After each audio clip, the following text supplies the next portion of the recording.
Good evening, everyone, and welcome to the Bethany Fieldhouse in Beaver Falls, Pennsylvania. Tonight on the PAC Sports Network, men's basketball action as the Bethany Bison visit the Geneva Golden Tornadoes. I'm Randy Gore along with Justin Piles for tonight's broadcast. Bethany undefeated on the season, 6-0 and 2-0 in league play. Geneva 4-4 overall. They are 0-1 within the conference, and both teams have I don't want to say have been pleasant surprises, but they have been in a sense. Geneva, after a 5-21 mark overall last season and 4-12 in the conference, they have 4 wins already. And to put it in perspective, last year Geneva's the Golden Tornadoes had not won their 4th game until February 13th of last year. So that pretty much says it all. So Geneva at 4-4, they are leaps and bounds ahead of where they were at the pace of last season. And Bethany, after spending 2 years as the PAC champions, had an off year last year where they were 13-11 overall and 10-6 in conference play. There's probably a lot of other teams out there that would like to have an off year like that. But Bethany, so far this season, undefeated at 6-0. Yeah, and I don't know that they were pleasant surprises as much as they were question marks coming into the year. Bethany, you talked about the recent success that the Bison have had, but this year a lot of new faces in Bethany, West Virginia, and maybe the question going into the season is how is this going to translate? What types of scoring are we? Where are we going to get our scoring from? What kind of contributors are we going to have? Because graduating the likes of Nick Wilcox, James Barton, Brady Pacific, Reese Mabry, that's a lot of production going out the door. And being able to come in and run off your first 6 games, get all wins, including some impressive victories. A victory at home against Mountain Union is one that sticks out in my mind. And I'm really, really excited to see what this Bethany team brings to the table tonight. They're going to press you. They're always going to press you. But they have a little different characteristics this year. Not quite as much outside shooting as we've seen from past years. This Bison team likes to go inside to get their points. And on the other side, Geneva, already 4 wins, and we really don't know a whole lot about them either because a lot of their wins and losses are close games. That record, they're 4-4, but they could very easily be 6-2. They could very easily be 2-6 with a couple bounces here or there. So interesting to see this matchup tonight. And one thing, if Geneva wants to be successful tonight, they can't let that Bethany press win. Bethany likes to play fast and sometimes gets teams to play outside their comfort zone. Geneva has to play their game and not try and speed up their game to match Bethany as we go up and down the court. Well, just about ready for the national anthem here from Beaver Falls. We'll take a break, and when we come back, we'll have the starting lineups for you on the PAC Sports Network. We're here at Sport Clips, the new just for guys haircutting place, to see what the buzz is about. How was it? Nice cut, nice price, professional stylist. Doesn't get any better than this. There's sports on TV at every chair. I got an awesome haircut, steam towel treatment, neck and shoulder massage. I went all the way! What are you waiting for? Sport Clips is now in your neighborhood. At Sport Clips, guys win. With 2 locations in Washington County, at the McMurray Shops in Peters Township and at Trinity Point in Washington. Bankruptcy myths. Busted. I heard you lose everything you own when you file bankruptcy. The whole point of bankruptcy is to get a fresh start, and that's only possible if you have something to start with. In over 95% of bankruptcy cases, individuals keep everything they own, including their home, car, pension, and household goods. Myth busted. Bankruptcy Myths Busted, brought to you by Foster Law Offices. Call today to schedule a free consultation and sleep better tonight. When you are in need of fast, affordable, and professional voiceovers, contact TimeAd Productions. TimeAd Productions offers voice services for business presentations, documentary narrations, radio, television, imaging, and commercials, movie trailers, corporate phone systems, websites, audiobooks, and more. Visit or contact us online at www.timeadproductions.com.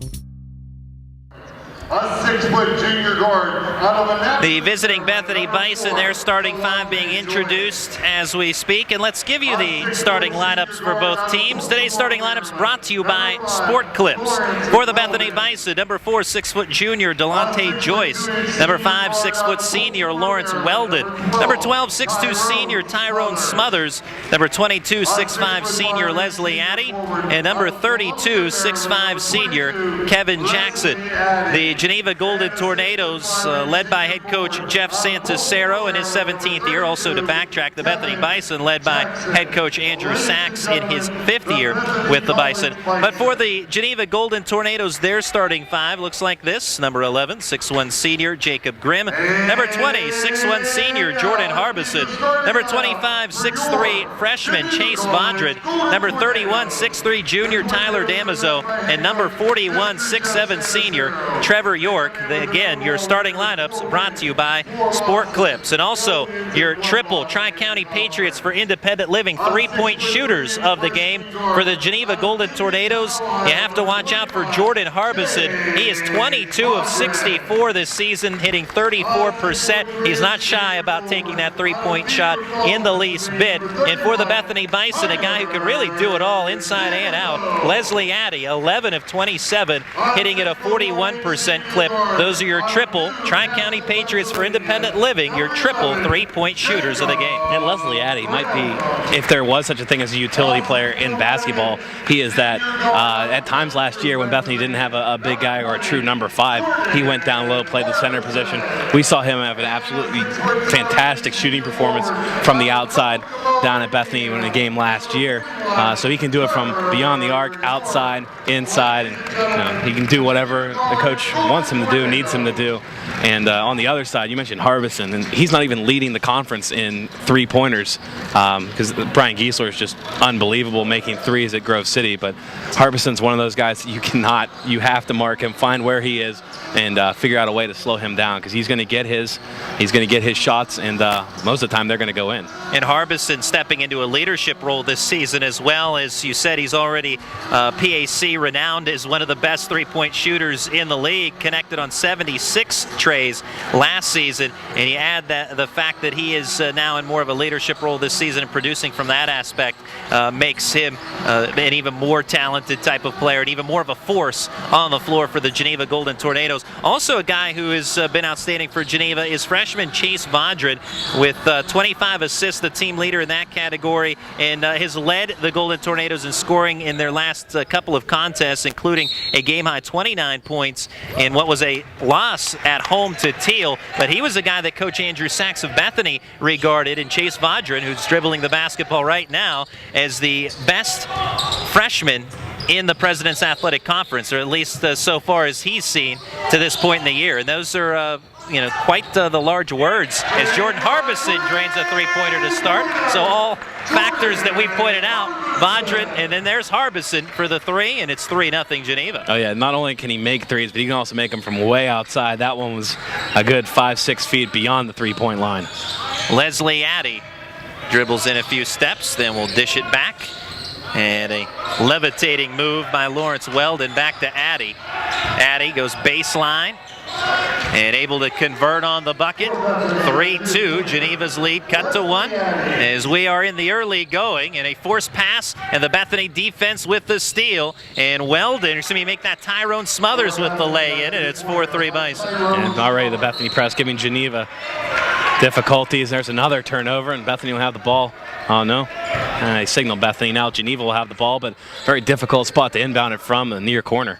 Talked again with both teams' head coaches, but Andrew Saxon, I asked him about his defense, and of course Bethany's going to play this style of defense. They will press you, and that was a big part of their championship run, back-to-back championships a couple of seasons ago. Harbison for 3, no good. Damazo fighting for the rebound, gets to it under the bucket. However, the giveaway to Lawrence Weldon. Weldon, without numbers, will dish it back to Addy for a long distance 3, and he drains it. Bethany improves their lead to 4. You must have seen the one Harbison made down here, because that one was from about 8 to 10 feet beyond the arc. These guys know they can get up to that line to shoot, and it's still 3 points, right? Bethany, in reference to that defense, Coach Andrew Sachs said that the defense is even better than it has been in years past. And again, large words coming from the head man of the Bethany Bison, because we've seen that defense for Bethany, and they have been outstanding in years past. Yeah, that's one thing they love to do is pressure the basketball, make teams get outside that comfort level, make them play faster than they want to. Long pass ahead. And in the left corner, retrieving it, Weldon, and again forced off a steal as it was kind of a poke effort there by Weldon to jar it loose. Delonte Joyce with a tray. And the Bethany Bison up by 7. And very quickly, 10 points on the board for Bethany. A couple outside shots. Not really the three-point shooting team that we've seen the last couple years from Bethany, but so far tonight they're improving otherwise. And Bethany has not really shot the ball that well this season. They very much did against Mount Union, but with that game aside, they've relied on what they have all season long and in years past, their bread and butter, defense, the pressure defense, thefts, and also pounding the glass, crashing the glass, and they have done a great job of that. So far in 2013, before the beginning of 2014 this winter. Geneva trying to settle into this contest, down by 7 early as we approach the 17-minute mark. Again, we apologize for our clock issue tonight on the network, but we'll keep you updated. 17 minutes and 8 seconds on the clock, and another giveaway now to Bethany as Joyce, nice lead bounce past the Weldon and the lay-in, and Jeff Santicero has seen enough. The head coach of the Golden Tornadoes calls a timeout. We'll take a break with him. 30-second TO on the PAC Sports Network.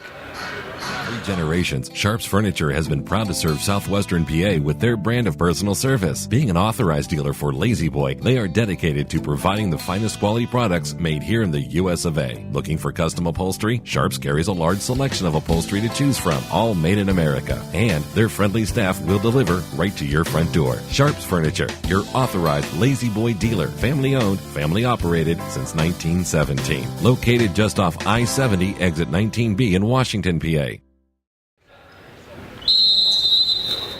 Out of the timeout by Geneva. Pressure defense again applied by the Bethany Bison. And Jacob Grimm in some trouble, but eventually escapes the trap. Chase Vaudrin, the freshman, circles around. Now we'll find a cutter baseline, but juggling the ball out of bounds, Jacob Grimm, possession to the Bison. Well, the pressure certainly has rattled Geneva in the early going. Bethany up by 9. 16:46 and rolling first half. Weldon past the Leslie Addy. Inside, as he had Jackson, and now it's Weldon for the deuce. Leading shot, 14-13 Bethany. Or it's Weldon with 4 points in the early going. So Bethany on fire to start, racing out to an 11-point advantage. Geneva handles the press this time. Chase Vaudrin will try to set the offense. Weldon brings out the defense. Tyler Damazo, the team leader in rebounds for Geneva. Jacob Grimm bobbles. Around the screen, dribbles right, 14-footer no good. Rebound tipped around and eventually corralled by Tyrone Smothers. Smothers, who averages 9 points per game. Now it's Smothers for the three. This time no good. Vaudrin with the rebound. 11-point lead for Bethany. Vaudrin with a nice move, and the leaner through traffic is fouled.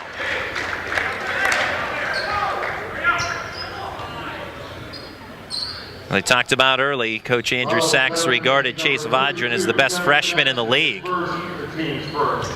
It's always nice when you have a freshman realizing his team's in a bad way on the scoreboard and kind of take it on his shoulders to try and get him some points, some much-needed offense. And wasn't able to convert the field goal, but just the strong take to the hoop and be able to get to the line. It's a nice mature move from a freshman.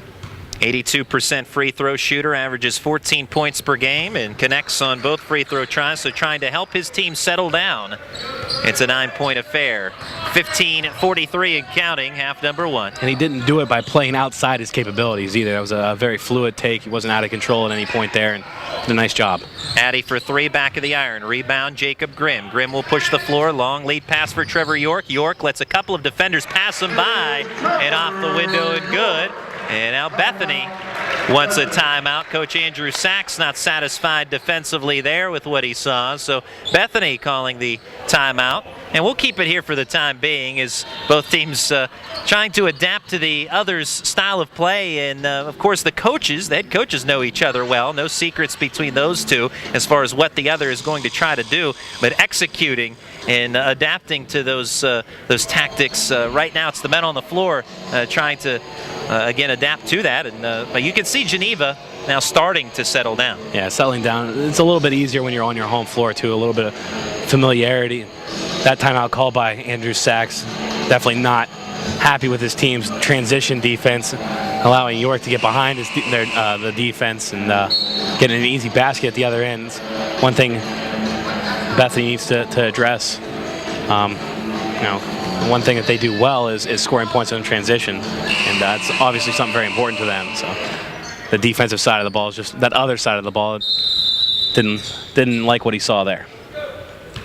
So Bethany expending one of their timeouts. Both teams utilizing one so far in the first half. 15-20 and rolling.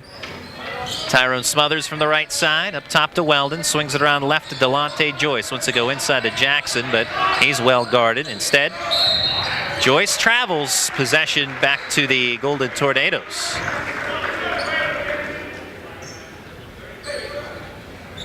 Jeff Sanacero talking about his group. Says his team needs to hit the open shots when they're there. And he said the team really hasn't shot all that well to this point, and they're 4-4 in doing so. And he said he didn't really know how to take that, whether that was really good or really bad, the fact that they were 4-4 and haven't shot the ball well. But that's what 4-4 is. You're not really good and you're not really bad. You're 4-4. And trying to improve upon that, you're absolutely right.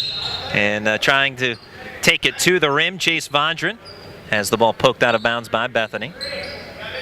So 500 ball club, mediocre play.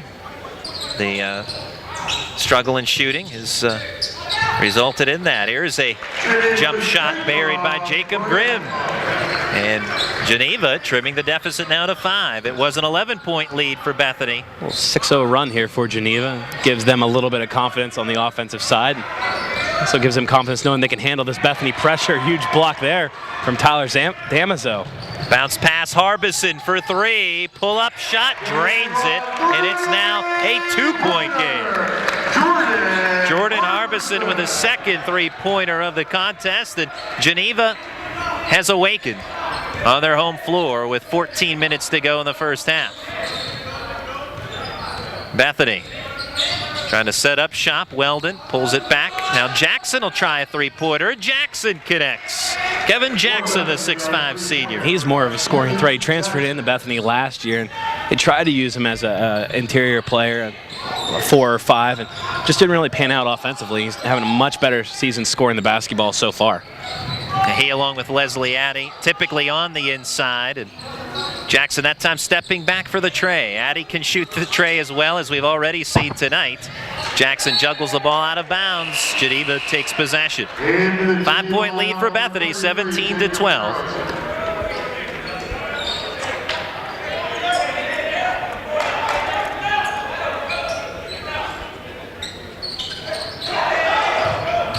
Jordan Harbison with eyes in the back of his head, knowing that a Bethany defender trying to track him down to the backcourt, but now it's Vondran in the forecourt. Weldon brings out the defense, pokes it free, but also is whistled for a foul. Fouls on Bethany's number 5. A little too much flesh on that steal attempt. The Bethany defense, they lead the conference in steals, averaging 11.5 per game. They're first in rebounding margin at +11. Also first in field goal percentage defense. So this defense has been top-notch for the Bethany Bison. Chase Vondran in some trouble as he picked up his dribble, but off the pivot foot, able to pass it away to Grimm in front of the Bison bench area. The Golden Tornado in the home gray uniforms. Bounce look to Damaso, down low, can't finish. Rebound Jackson for Bethany. Bethany, as they like to do, running the floor in transition. Delonte Joyce for 3, rattles it home, and it's 20-12 Bison. Delonte Joyce has really performed in the early going this season, helping the Bison to that 6-0 start, and an offensive whistle on Geneva. Charge that one to the newcomer to the game, Jacob Jaros. Is first, the team's first. Only the first foul for Geneva. 2 fouls on Bethany to this point. 12:32 on the clock. 8-point lead for Bethany.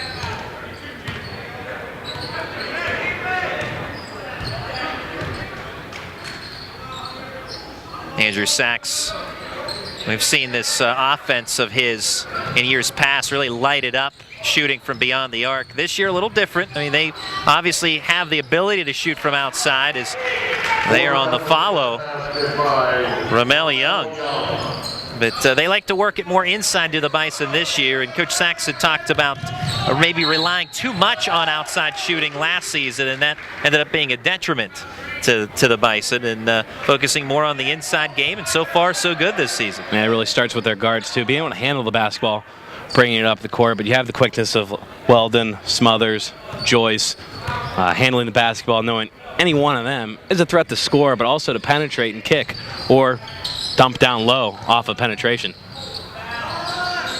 Right-handed runner by Joyce, no good, but there is Young again with the follow, and it's a 12-point lead for Bethany, their largest of the game. Yeah, 4 quick points for Young, coming off the bench, doing a good job cleaning up missed lay-in. The 6'5" sophomore, Ramel Young, producing, and now Geneva wants a timeout. We'll take a quick break along with them. 12-point lead for the Bison with 11:38 to play first half on the PAC Sports Network. 3 generations, Sharps Furniture has been proud to serve Southwestern PA with their brand of personal service. Being an authorized dealer for Lazy Boy, they are dedicated to providing the finest quality products made here in the US of A. Looking for custom upholstery? Sharps carries a large selection of upholstery to choose from, all made in America. And their friendly staff will deliver right to your front door. Sharps Furniture, your authorized Lazy Boy dealer. Family owned, family operated since 1917. Located just off I-70, exit 19B in Washington, PA. Geneva out of the timeout. Jeff Sanacero has seen his team trim the deficit to 2 and now expand back up to 12 now, favoring the Bison 24-12. In the backcourt, Vondran ahead to Harbison. Harbison will take the long tray, back of the iron, rebound, and off the bench, Zach Hayward. And also the quarterback on the football team. You'll hear more about him and Tyler Damazo, part of our halftime feature. Jordan Harbison, bounce look to Vondran. Smothers brings out the defense. Vondran from the left wing, off balance pass, gets it away. Harbison from the top of the key, right-handed dish off the hands of Damazo. Hayward recovers, back to Damazo now. Inside to Jaros, and he's fouled. Great ball movement by the Golden Tornadoes, even though they weren't able to convert from the floor. But all 5 players touched that ball, working it around that Bethany defense onto something. They had a couple of good looks from the outside, chose to pass those up and work it inside. Free throw for Jaros, connects. Into the Geneva lineup, number 12, Zach Roy. Jaros, 6'5" junior from Leavittsburg, Ohio. Knocks down the second as well. Those are his first 2 free throw attempts for the season. And he knocks them both down. 10-point deficit for Geneva. Bethany. Lawrence Weldon will bring it up for the Bison. As Joyce around a screen left side. Bounce look to Addy. Kicks it up top to Ramel Young. Strong take. Partial block, but a foul as well on Geneva.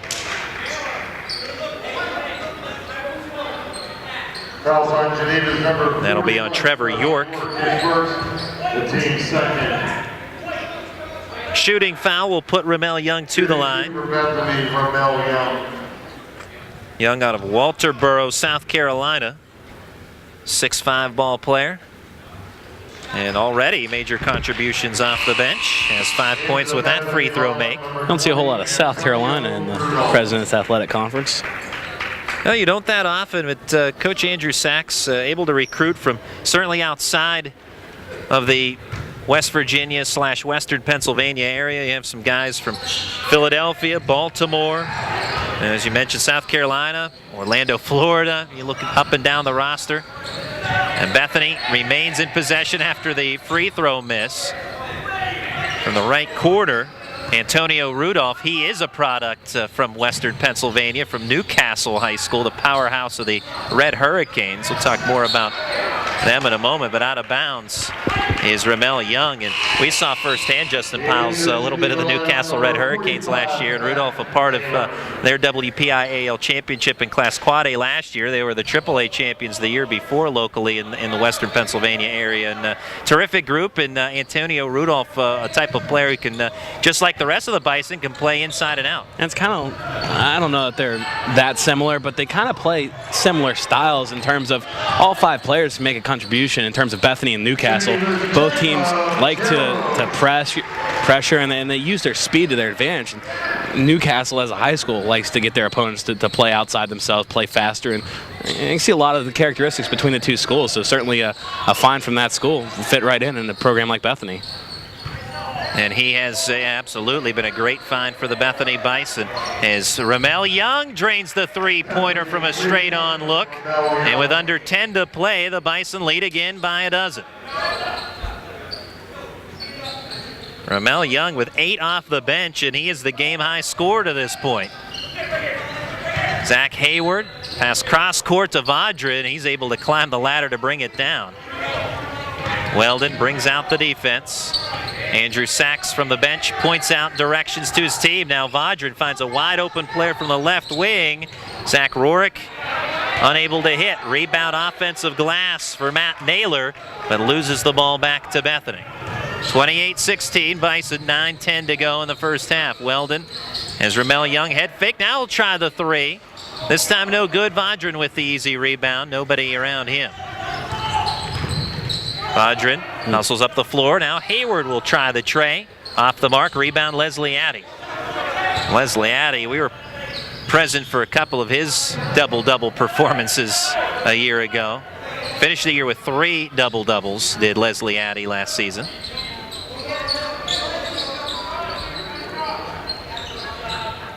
Delonte Joyce looks inside, kicks it up top. Young swings it around right to Rudolph. Rudolph bounce pass to Addy. Addy in some traffic, high pass reeled in by Weldon. Strong take off the window and good, plus the foul. Lawrence Weldon with 6. Foul on Zach Rorick. Team's third. Basket made by Lawrence Weldon. Now shooting one for the Bison. Geneva trying to weather the storm here from the Bison. They opened up a 14-3 lead to start. The lead was trimmed to 2. But now back up to 14 for Bethany. And for the and one, it's now a 15-point lead. Lawrence Weldon with 7. And that allows Bethany to apply the pressure D. Rorick pass it off to York. Return bounce pass from Grimm to York. York from underneath the backboard. Pass off the leg of Tyrone Smothers and out of bounds. I think I was off of a couple of Bethany legs that pinballed around. Definitely hit green on the way out. 8-12 and counting in the first half. Then bounce pass to Matt Naylor. Naylor try to go baseline, finds resistance, spins for the fadeaway, no good. Tip and attempt by Hayward won't fall. And amongst reaching arms, Hayward is fouled. Hayward, the quarterback for the Geneva football team, passed for 2,739 yards this season with 14 passing touchdowns, also 2 rushing scores, 543 yards with his legs. Very talented athlete. First year on the basketball team. And coming wide open, Matt Naylor, but he misses the layup. Rebound to Delonte Joyce. Under 8 to play first half. Antonio Rudolph shot blocked by Hayward. Naylor gets the ball and passes it off to Trevor York. Now it's Grimm. Grimm stretches the defense in the forecourt. Bounce pass, giveaway to Antonio Rudolph. He'll try to go coast to coast with it. Is fouled from behind. Well, this Bethany team, just so much speed. Rudolph taking that ball in transition. He was going the other way. No one was catching him from behind. And Geneva defenders backpedaling, just trying to stay with him, basically, trying to keep him away from the rim. They did a good job of that. Hayward charged for the foul. 2 for Bethany. His first, 14 fouls on each team.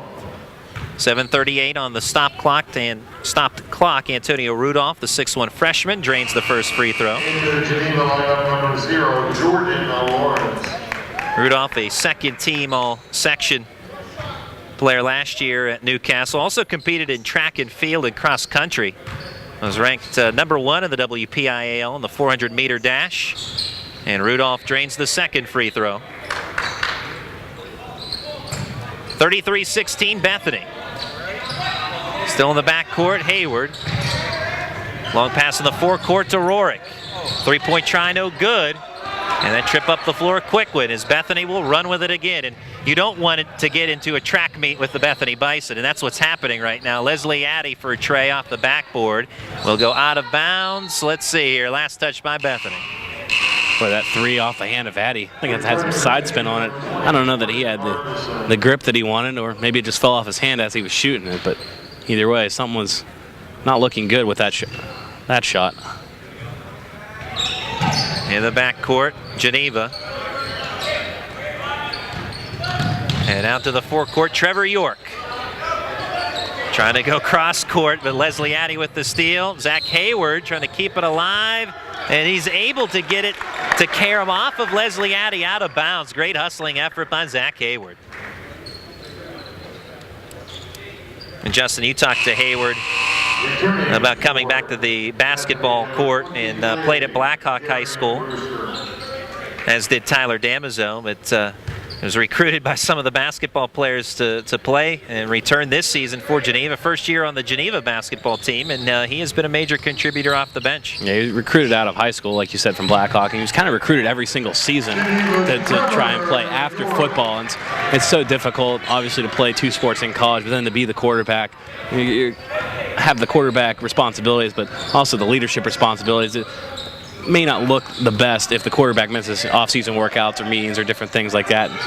Obviously, the time that it takes to be a student athlete, much less a student athlete in 2 sports, so that's kind of why the decision was to just focus on football. But obviously now football career is over, and he had an opportunity to play basketball and took it.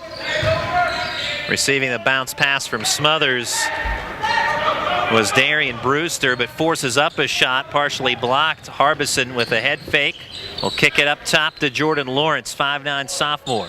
33-18, Geneva trailing Bethany with 6 minutes to play in the first half. Lawrence for the tray attempt, no good. Rebound Joyce, long ball pass ahead to Smothers. 2-on-2 the numbers. Smothers first shot no good. The follow also off the mark by Brewster, and now Geneva will take possession, trying to slither through defenders, meandering through as Lawrence Weldon, or excuse me, make that Jordan Lawrence for Geneva. Now to Hayward, strong take, but shot blocked out of bounds by Bethany. For Bethany, number 33, Ramel Young.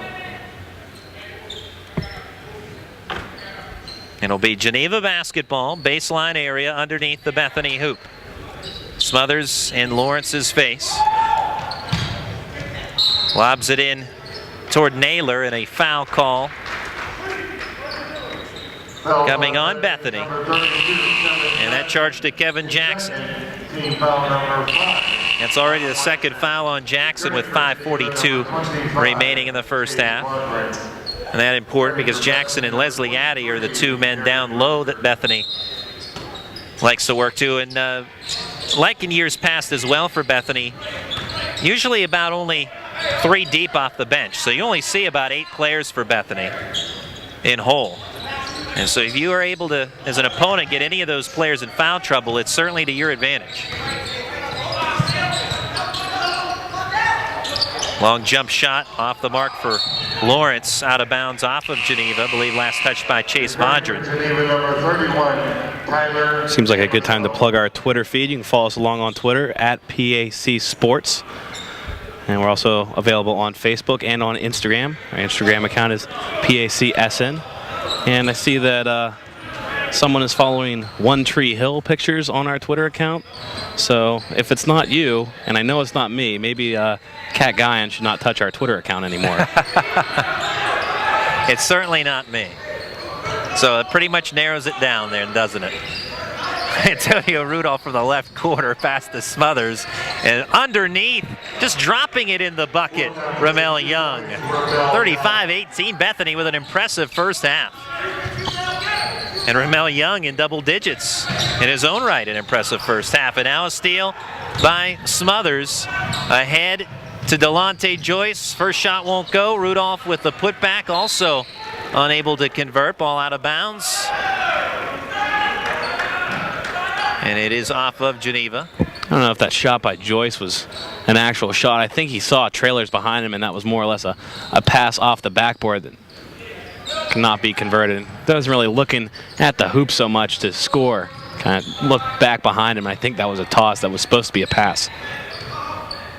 Maybe he and I were the only ones that thought that, but and to me it didn't look like he was trying to score as much as it was to try and get that ball up and to come off the glass.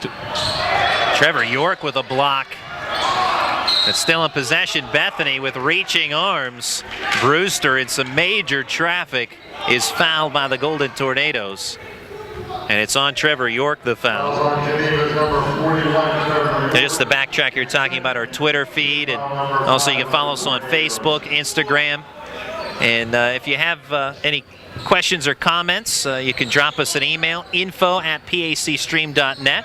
Also, if you'd like to order a DVD of any of our broadcasts, just drop us a line and we'll follow with more information. Again, info@pacstream.net. Love to hear from you in any facet, whether it be Twitter, Facebook, or otherwise. And you can send us a message live if you wish while we're on air, as Justin Piles takes care of the Twitter feed.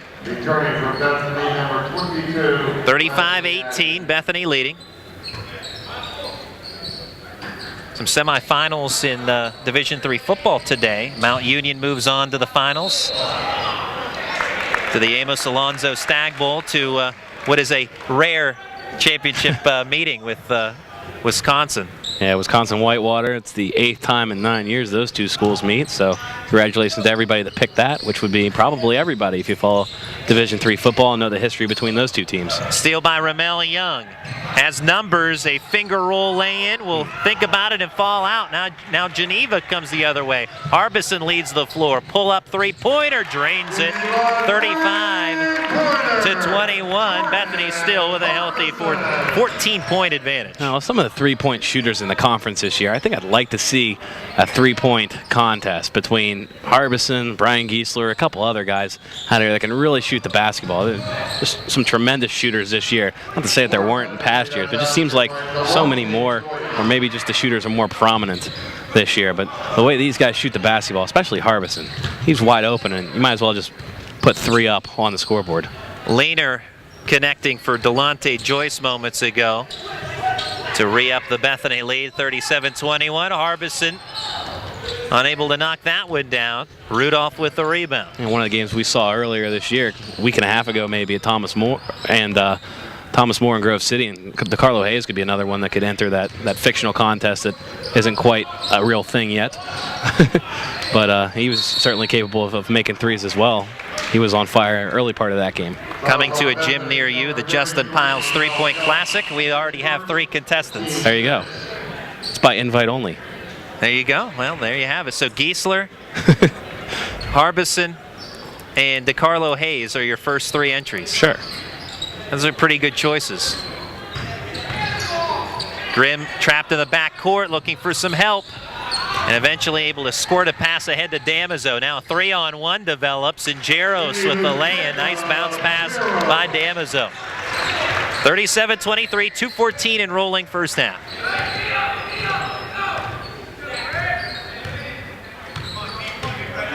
Jaros off the bench with 6 for Geneva. Delonte Joyce off a screen. A Lehner will fall home for Joyce. 39-23 Bethany. Joyce in double digits with 10. He joins Ramel Young. Grimm, the layup, partially blocked by Addy. And now it's Joyce. Rattles out. Young with the follow. Ramel Young has been a force. He has a dozen. 41-23, and Geneva in danger of falling behind by 20 right now. Bethany, after another miss by the Golden Tornadoes. Vaudrin on the back of Joyce. Now it's Addy. As he slides to the left, drops down a 16-footer, and Jeff Santicero wants the timeout. 1:14 to play in the first half, and Santicero perplexed. He wants some help from his team right now, as they are down by 20, are the Golden Tornadoes. We'll be right back on the PAC Sports Network. You're seriously in debt. You know that feeling. It returns every time the phone rings. Things are out of control. A job you were counting on didn't come through, or you got sick. No matter how it got to this point, your creditors don't care or understand, but I do. It's not too late. I can help. If you're embarrassed, overwhelmed, or frustrated, don't be. I'm not here to judge, I'm here to help, and you do need help. Please call me. There is a way out, and I'll get you there.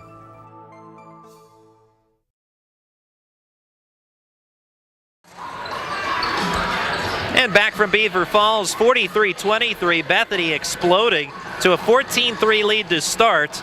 And while it was trimmed to just 2 points at 14-12, Bethany has expanded their advantage to a 20-point lead, 43-23. The undefeated Bison putting on a show. Tyler Damaso inserts the basketball in play. Geneva trying to handle the Bethany press. Jordan Harbison in the forecourt will dish it off up top to Chase Vaudrin. Vaudrin with only 2 points tonight. He has been quiet. Jordan Harbison 3 for 3. He has 3 threes, I should say, from beyond the arc. He is not perfect from beyond the arc at this point, but has connected for a trio of trays. Foul on Smothers for Bethany. That's the 7th foul. So it puts Geneva to the line. 54 seconds to go in the half. As Jacob Grimm, a 62% free throw shooter, will give it a shot. Number 13, Alan Harper.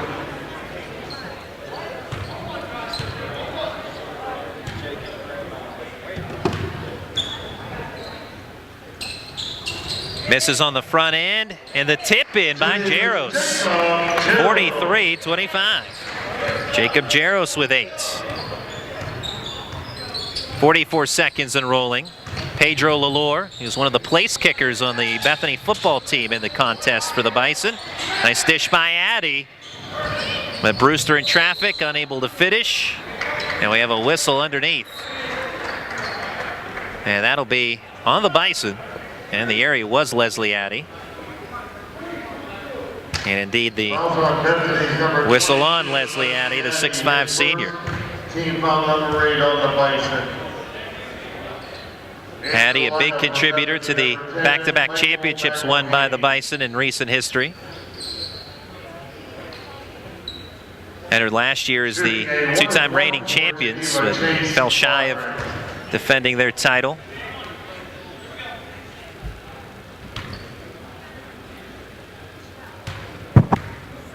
Chase Vaudrin at the stripe.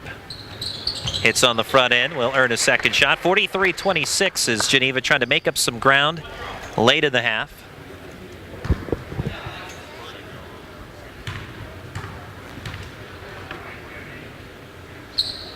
Second attempt also true. So Chase Vaudrin 4 for 4 from the free throw line. 30 seconds to go. Shot clock is off in the half as Pedro Lalore, the 5'10 freshman, will try to possess the basketball for a little while. Forces a pass that's tipped by Jaros and stolen away by Harbison. Harbison has Grimm. 10 seconds to go in the half. Lalore brings out the defense. Grimm dribbles left. Bounce look, right side. Damaso for 3, too strong. Put back though by Chase Vaudrin, and that'll finish the half. So it was a 20-point deficit, but again, making up some ground late. The timeout quite useful for Jeff Sanacero as Geneva in much better shape here as we head toward halftime, trailing 43-29. Chase Vaudrin finishes the half with 6. We'll take a break, and when we come back, we'll review some numbers and then go to our halftime feature for focusing on multi-sport athletes here at Geneva. We'll be back on the PAC Sports Network. Disability affects the lives of over 29,000 people in Fayette, Washington, and Greene counties. Tri-County Patriots for Independent Living are people with and without disabilities working to meet those needs in the community. The success of Triple comes from the commitment of a dedicated board of directors, its members, and volunteers. To continue to improve services, Triple is renovating the historical YWCA building located at 42 West Maiden Street in Washington. This will allow for an assistive internet cafe, increased veteran services, and transportation and wellness to provide skills to help with independent living. Your help and feedback are appreciated, and if you seek assistance, we're here to help. We're here at Sport Clips, the new just for guys haircutting place, to see what the buzz is about. How was it? Nice cut, nice price, professional stylist. Doesn't get any better than this. There's sports on TV at every chair. I got an awesome haircut, steam towel treatment, neck and shoulder massage. I went all the way! What are you waiting for? Sport Clips is now in your neighborhood. At Sport Clips, guys win. With 2 locations in Washington County, at the McMurray Shops in Peters Township and at Trinity Point in Washington. Welcome back to Geneva College. The Golden Tornadoes trailing Bethany 43-29. And we'll take a look at some individual totals and we'll break things down more when we come back after our halftime feature. But individual totals in double digits already. Ramel Young doing that off the bench, 5 of 8 from the field. He has a dozen. Delonte Joyce with 10, 4 of 8 from the field, including a couple of trays. For the Geneva Golden Tornado, Jordan Harbison with 9 points. He's 3 of 6 from beyond the arc. All of his makes are from the outside. And also Jacob Jaros off the bench with 8. So we have a couple of players contributing off the bench. Ramel Young for the for the Bethany Bison, and Jacob Jaros for the Golden Tornado. So we've seen some strong efforts there, producers outside of the starting 5. And interesting first half, and Bethany really had control. We mentioned that they expanded their lead to 20, and then lightning quick, the Golden Tornadoes able to sweep through with a quick run to end the first half. Well, coaches always like to be able to make adjustments or to have something to say at halftime, and certainly that 6-0 run by Geneva to end the half is not going to sit well with the Bethany coaching staff, especially that last little 2-pointer at the end off a missed 3, and nobody from Bethany ended up boxing out, and it resulted in a tip-in off of an aired 3. So definitely something that the Bethany staff can address. But otherwise, the Bison putting together a 43-point half. It's Bethany doing Bethany things. It's pressuring the basketball. It's running the floor using their speed, and proves that it doesn't matter that they graduated 4 very prominent seniors, a very good class.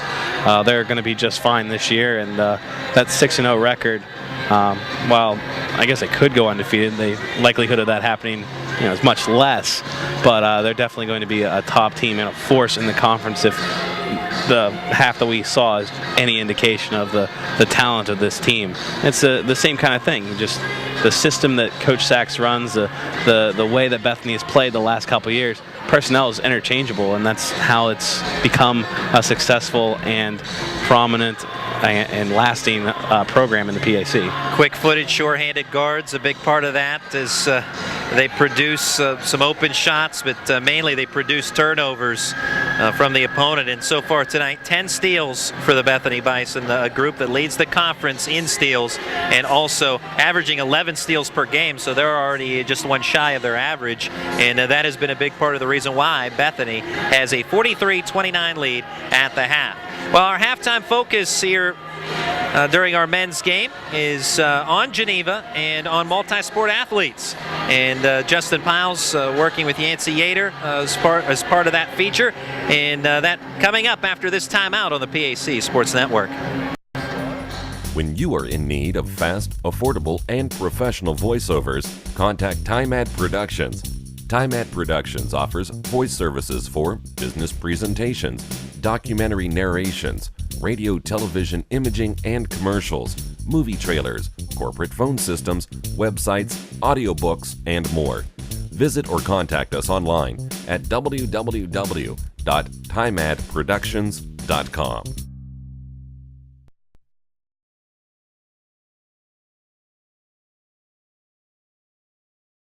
Sports are becoming year-round activities, and the lines that separate seasons are now blurred, forcing most young athletes to pick and stick with just one sport.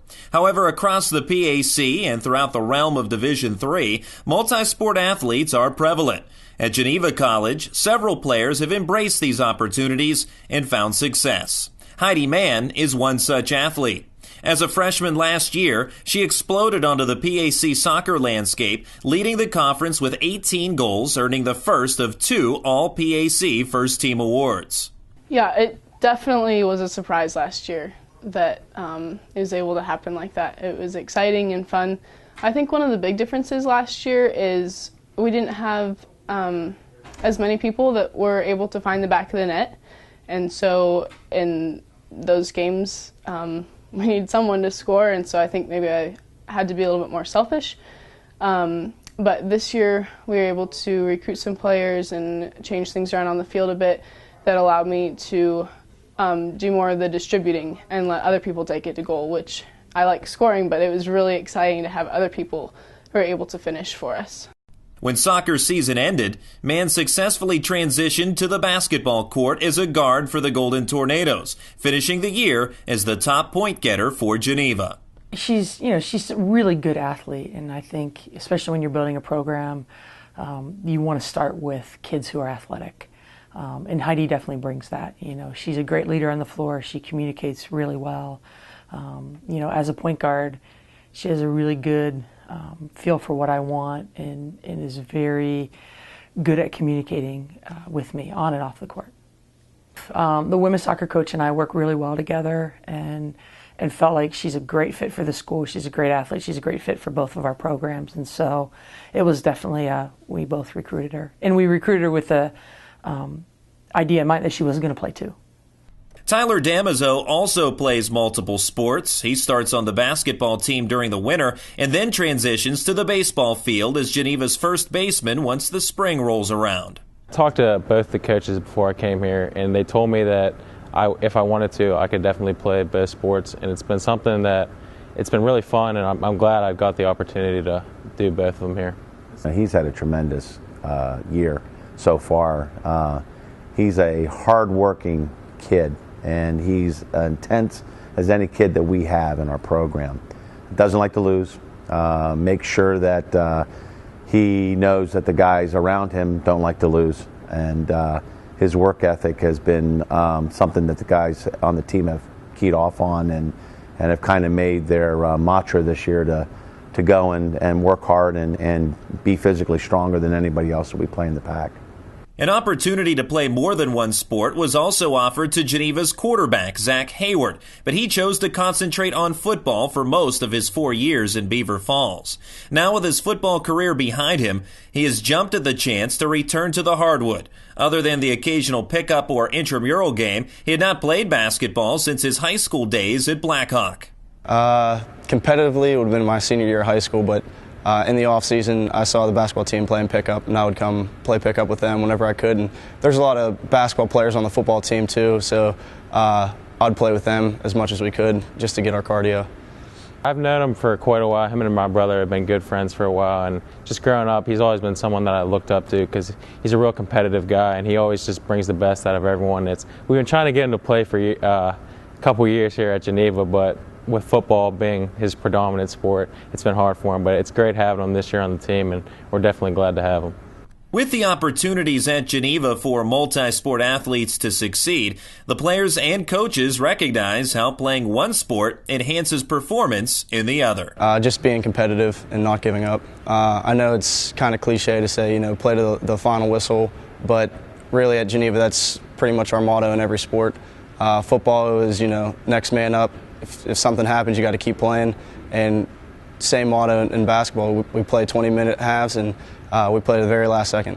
Probably this is true for a lot of sports, but just your vision of the court and of the soccer field, just creating those habits of looking around and being able to read your teammates and things like that, I think you definitely use.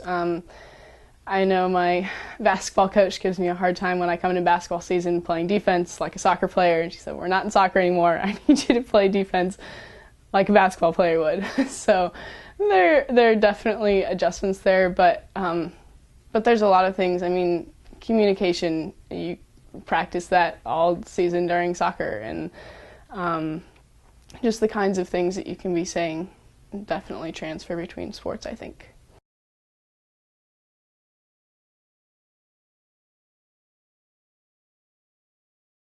For For 3 generations, Sharps Furniture has been proud to serve southwestern PA with their brand of personal service. Being an authorized dealer for Lazy Boy, they are dedicated to providing the finest quality products made here in the US of A. Looking for custom upholstery? Sharps carries a large selection of upholstery to choose from, all made in America. And their friendly staff will deliver right to your front door. Sharps Furniture, your authorized Lazy Boy dealer. Family owned, family operated since 1917. Located just off I-70, exit 19B in Washington, PA.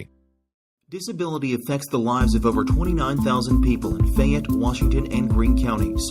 Tri-County Patriots for Independent Living are people with and without disabilities working to meet those needs in the community. The success of Triple comes from the commitment of a dedicated board of directors, its members, and volunteers. To continue to improve services, Triple is renovating the historical YWCA building located at 42 West Maiden Street in Washington. This will allow for an assistive internet cafe, increased veteran services, and transportation and wellness to provide skills to help with independent living. Your help and feedback are appreciated, and if you seek assistance, we're here to help.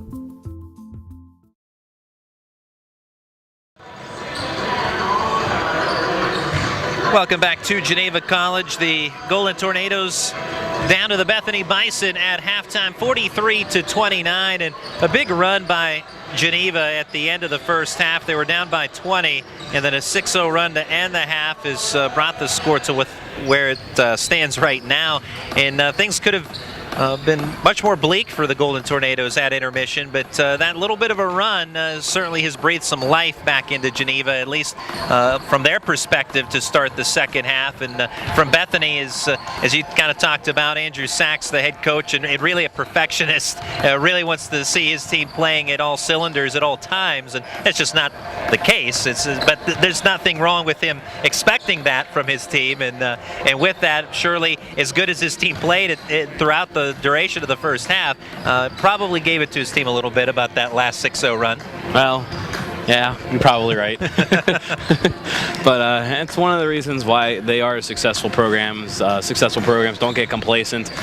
You don't want to sit on a lead when you get a lead. You want to keep attacking, and that's kind of been Bethany's style. It has been Bethany's style. And any little chipping away that Geneva will do will definitely irk the coaching staff, and that'll be addressed either during a timeout in the second half, or maybe on the team bus, or in this case there was a halftime break, so certainly at halftime. But it's one of the characteristics of successful teams, of successful coaches. They appreciate the wins, but they're never satisfied in the wins, and it's one of the ways how you can have a program and be a complete program in every facet of the game. Looking at some team totals in the first half, shooting field goal percentage, 45% for the Bethany Bison, 37% for the Geneva Golden Tornadoes. We mentioned the steals total right before our halftime feature. 10 steals for Bethany, and in hold, 13 turnovers by the Golden Tornadoes, only 5 turnovers by the Bethany Bison, so that has played a role. Rebounding, Geneva has held their own. They actually have the lead, out rebounding the Bison, 21-19. Offensive boards pretty close there, 9-8 favoring the Bison, but Geneva holding their own on the glass, and that was a key for Coach Jeff Sanacero. He said that they have to do well rebounding and hit their open shots when they find them.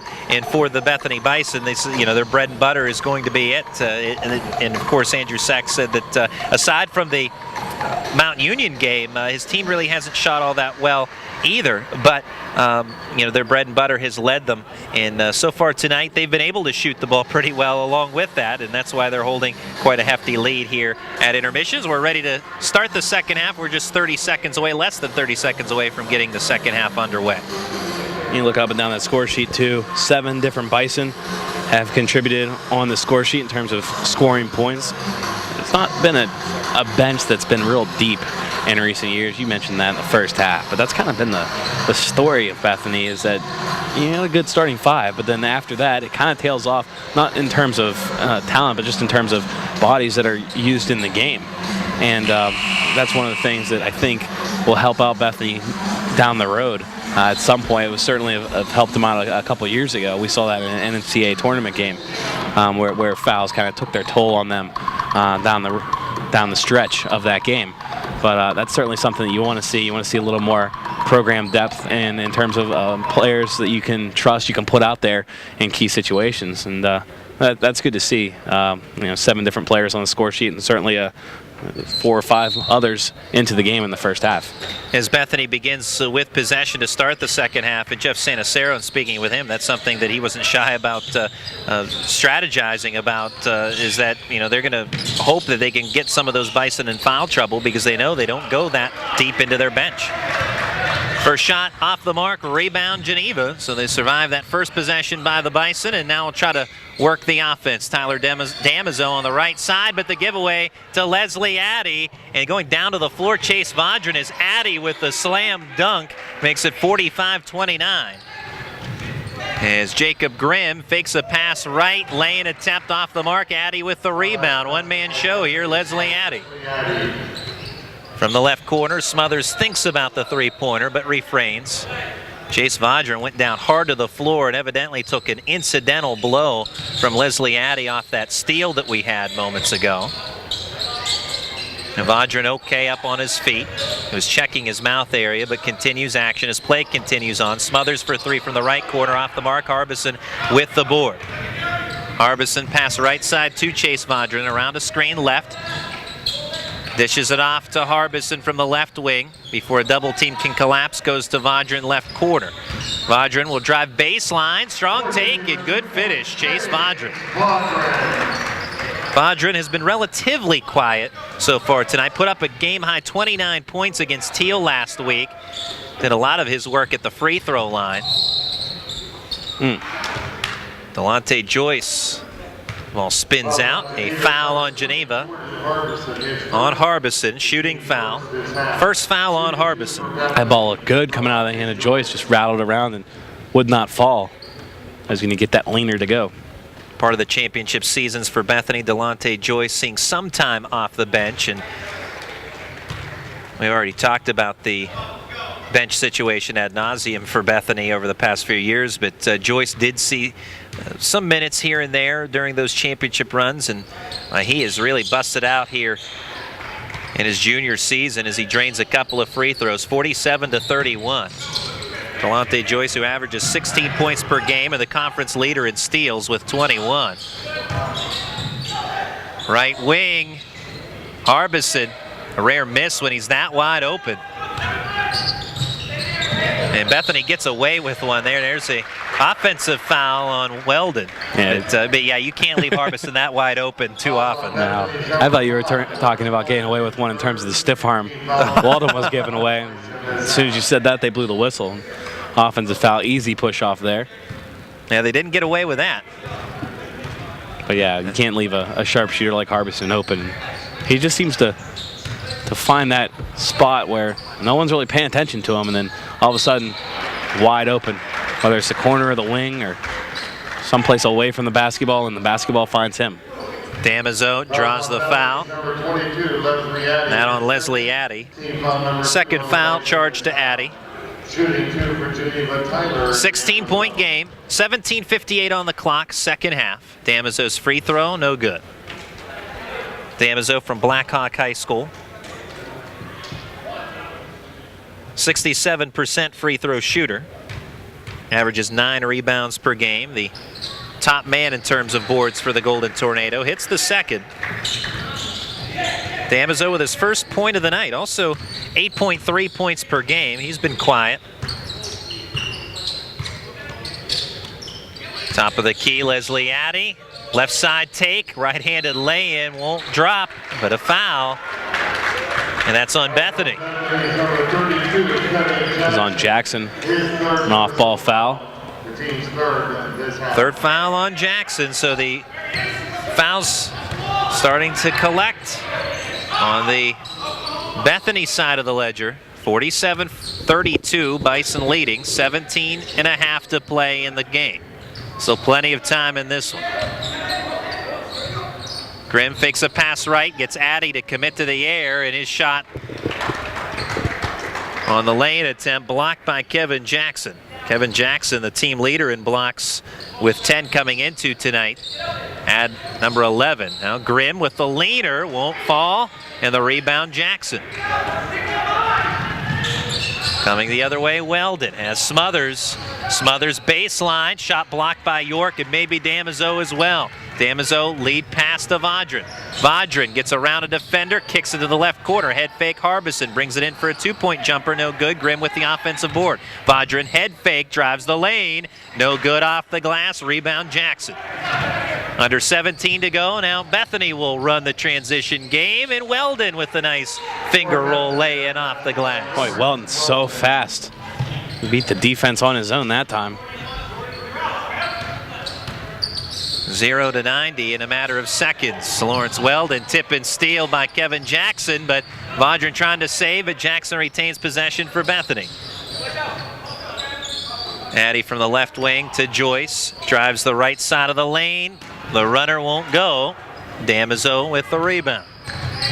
Trevor York in the back court. Product from Indiana into the forecourt with the pass to Damizo. Grimm will back it off. Smothers closely eyeing him. Bounce pass to York, trying to get around Addy. And he travels. York thought he was bumped off his feet. The officials don't agree. Well, I think he was bumped off his feet. It was just a matter of to what extent was it warranting a foul. And the referee said no. 17-point lead for Bethany. 16:06 to go in the second half. Lawrence Weldon, a point guard with 24 assists this season, entering tonight, has Jackson for three. And it's Zach Hayward with the rebound for the Golden Tornadoes. Grimm will push the floor. Grimm with the lay-in attempt. Might have been brushed on a block. And out of bounds is Leslie Addy. Had his hands on the basketball, but foot on the baseline. Now we're going to reset. There we go. Reset the clock to 24. Chase Vaudrin ready to insert the basketball from the baseline area under the Bethany hoop. Geneva going left to right across your computer screen. Bethany in their road green uniforms heading right to left. Or from 24, I guess I should say. It's a 35-second shot clock. It was on 24, now back to the full 35. Vaudrin glides left in front of his own bench area. Pass tipped and stolen. Weldon, lob pass to Joyce. Grimm kicks it out of bounds. Possession stays with Bethany. Good hustle, though, by Grimm, even though possession stays with Bethany. Able to hustle back and prevent the easy lay-in. Lets the rest of his defense come back and set up. Make Bethany work for it. Bounce look, Jackson with the lay-in. 51-32, Bethany's lead 19.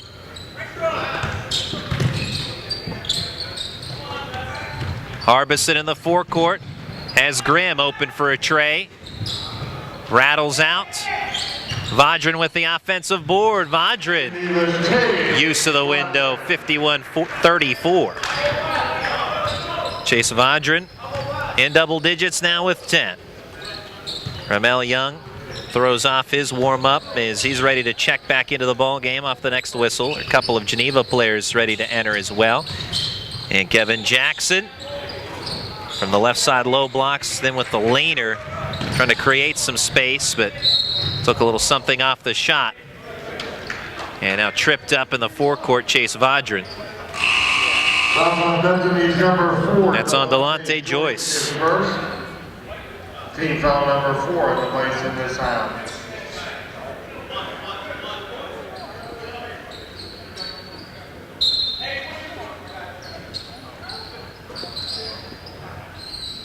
Chase Vaudrin spins his way toward the rim. Now we'll kick it to the right side, wide open. Harbison for the three, and they talked about it earlier. Bethany got away with one the last time they left him that wide open on the wing.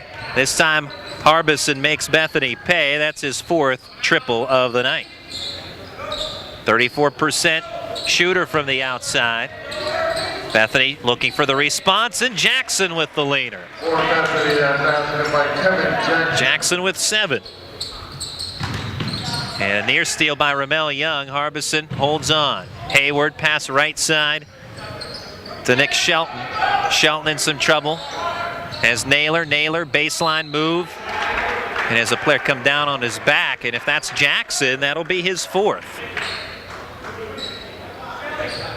And it is. So 4 fouls on Kevin Jackson. 13:48 to play in the basketball game. Jackson will check out. Leslie Addy back in. For Bethany, number 22, Leslie Addy.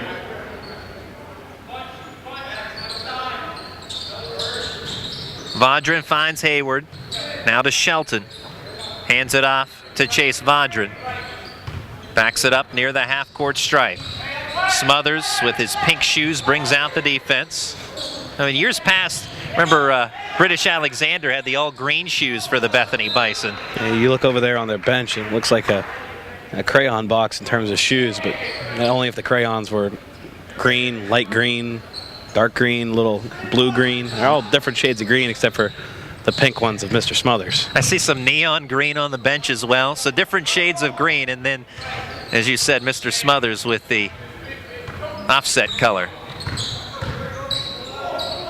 Kat Guyan, however, would love his shoes if she were here tonight. Foul underneath the bucket, and Geneva will shoot 2. And this will be Zach Hayward. Foul is on Leslie Addy, and that is his 3rd. So some of the big men now for Bethany in foul trouble. 4 on Jackson and 3 on Addy. And starting to accumulate in terms of team fouls. Already the 6th on Bethany. First free throw no good, and you can see out of the gate here in the second half that Geneva is trying to take it to Bethany in half number 2, and of course what we mean by that is, you know, take the play to the Bison and see if they commit some fouls. You can get some points with the clock stopped to be to your benefit, and then of course if you can work the Bison into some foul trouble, that would also add to your cause. Well, the free throw situation, the foul situation is definitely in Geneva's favor here. But they definitely need to shore up the defense. Nice take there by Delonte Joyce going right down the lane. No one stepping up, no one keeping him away from the hoop. Delonte Joyce with a dozen. Shelton bumped by Ramel Young. That is cause for a foul. 16 fouls on Bethany. So not only... That's actually 7 on Bethany. 17 fouls already with 12:53 in the second half. So 1-1 now for Nick Shelton. Yeah, Bethany's going to have to play smart. Still 12:53 on the clock. Tons of time in this basketball game. And Bethany likes to play aggressive. They like to pressure the basketball, but they're going to have to change the way they play defense if it's going to result in the referees calling fouls 2 seconds into the shot clock, sending Geneva to the line. That's not going to be a recipe for success if you're the Bison. Leslie Addy juggles and loses possession. Zach Hayward does not have numbers. Will pass it off to Naylor. Tries to go behind the back. In some trouble, releases a pass to Vaudrin. Vaudrin has the ball poked away from behind by Delonte Joyce. Leslie Addy with the layup. 57-38. Lead back to 19 for Bethany. The negative for Geneva at this stage is they have not trimmed the deficit much. And actually, since halftime, they've lost ground, but there's Naylor wide open underneath. One of the few times Geneva's beaten the press for an uncontested lay-in.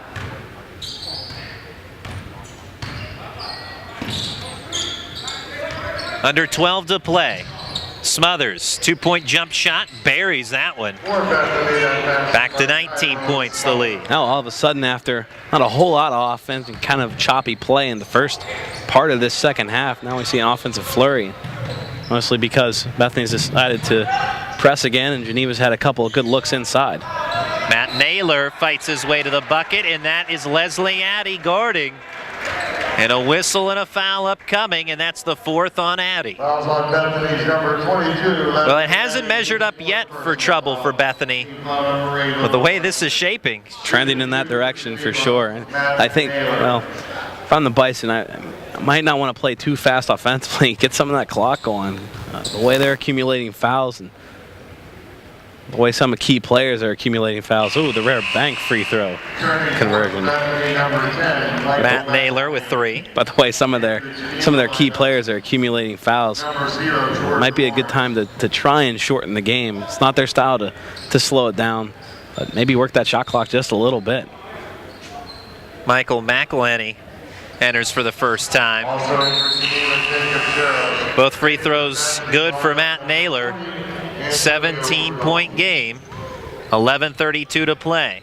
So we'll see if Bethany will slow it down some at all, which isn't in their nature typically, but granted the situation, we shall see. Ramel Young able to place it in. Ramel Young has been fantastic. 14 points for him. And 12 in the first half. So back to a 19-point lead. Ball thrown out of bounds by Geneva. Antonio Rudolph forcing that turnover with the pressure.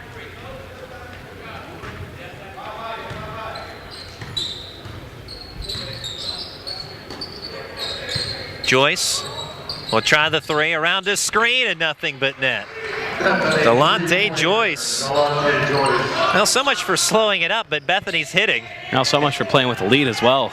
There's this tip and steal, and McElhenney with the finish. And Bethany realizing that Geneva was taking it to them. Now we have a timeout for Geneva, but Bethany realized that Geneva was kind of taking it to them, like you were saying, taking their game, or trying to play their game, trying to play aggressive and taking it to the hole. Bethany being able to make some shots, being able to incorporate that press, set up that press, and then get turnovers off of it. That's the way they started out the ball game and the way they were successful in the first half to balloon their lead. Largest lead of the game, 66-42 Bethany. 10:43 on the second half clock. We'll keep it here for the time being. So the foul trouble has not been an issue, at least not yet for Bethany. And Jeff Sanacero trying to find a way to slow this Bethany team down. They have been shooting lights out tonight. Again, it was 45% of the first half. And now that smothering defense is so hard to handle. And Geneva trying to find a way right now to weather the storm. But right now, that storm has brought Bethany to a 24-point lead. I'm glad you're with us tonight on the PAC Sports Network. I'm Randy Gore along with Justin Piles. As part of our broadcast crew tonight, Shannon Basic working the camera and Nick Farrell, our producer. Glad to have those folks with us tonight. And also all of you watching in, tuning in on the network, PACstream.net. You can follow us on Twitter at PAC Sports. Also find us on Facebook, on Instagram. And you can email us info@pacstream.net. If you'd like to drop us a line, question, comment, or for a DVD purchase. Geneva trying to get back in this one. Jacob Jaros with a 2-point jump shot. Jaros in double digits with 10. Weldon has Joyce around a screen. Loses the handle and was poked free by Jordan Lawrence of Geneva. And now it's Nick Shelton, bounce pass to Jaros, and he's fouled underneath. Michael McElhenney had some ball, but also had some arm. Geneva still working it down low. No Jordan Harbison on the floor right now. Seems to be their option for offense. Harbison with 12, the team leader for Geneva on the bench at this point. But Chase Vodgert in double digits along with Jacob Jaros. So they have some other outlets for scoring possibilities to the Golden Tornadoes, or at least that's how it's played out tonight. 66-45 with 10:03 to play. Jaros for the second free throw. No good. Offensive board for Geneva, but a turnover. Rudolph inbounds it to Lawrence Weldon. Rudolph bounce look McElhenney. Lets one player pass him by. Nice positioning and effort on the shot by McElhenney. Great bounce pass. That was the only way to get that through to McElhenney, and then great patience by him. Let the defender pass by and with a better look to the hoop. Weldon almost getting the steal from behind Jordan Lawrence. Lawrence Weldon, talked about by Andrew Sachs, that he's just a great defensive player on the ball. His quickness and ability to anticipate make him an extremely tough defender. And Rudolph trying to lob up a pass for Ramel Young. He's fouled on the way up.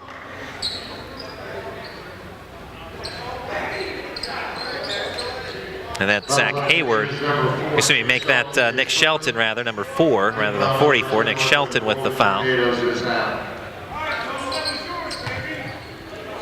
Foul on the floor officially. 68-45 our score. McElhenney, no good off the back of the iron. Rebound tipped around, eventually corralled by Nick Shelton. Long distance 3, no good for Zach Rorick. Rebound Rudolph. And gets it into Young, now it's Weldon. 9 team fouls on the Bison, 2 team fouls on Geneva with under 9 to play in the game. Weldon, 15-footer, no good. Rebound Jaros, and he's fouled. Unless, no, we're going to call Jaros for the foul, and Jaros had some words afterwards, and the official. I think he was just boxing out. I didn't see anything really wrong with that. And Jaros apparently thought the same thing, and then the official didn't appreciate any extra comments coming from Jaros. There was, now the technical foul coming from the bench area of Geneva, Jeff Sanacero.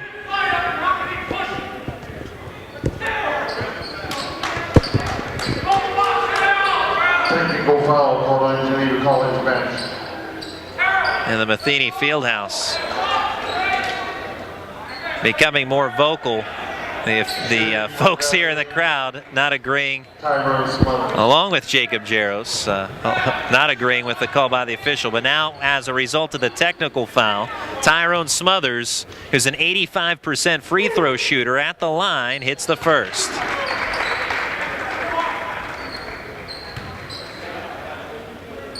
Frustration mounting for Geneva. And Bethany blowing open the lead. Second free throw also good. And Bethany will have possession after that.